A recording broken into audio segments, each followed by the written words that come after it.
BBM nagdeklara ng national emergency.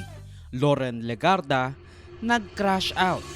Anong mangyayari kung hindi mo pinaghandaan ang isang crucial na resource na makakapagpabagsak ng bansa kung hindi aagapan at baka sa huli, ang ikababagsak pa ng administrasyon mo, lalo na at marami kang ikinakaharap na alegasyon ng korupsyon.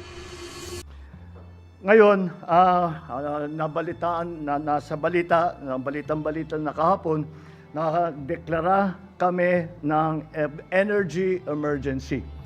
And dahil nakikita nga natin ang mga kaguluhan na nangyari dito sa giyera sa Middle East at ang ruta ng supply ng langis sa buong mundo ay naapektuhan.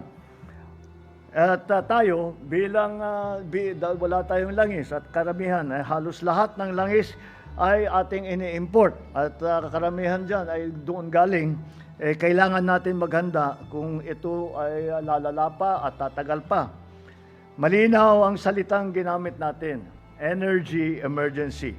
Hindi ito emergency ng pangkalahatan. It is a very specific and a very precise emergency. It is an emergency of the energy sector, the supply of energy, and the prices of energy.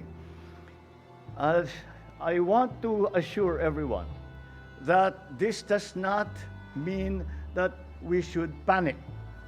It means that we are doing everything that we can to assess and to alleviate the situation. It is a precautionary tool so that we are ready for whatever comes next.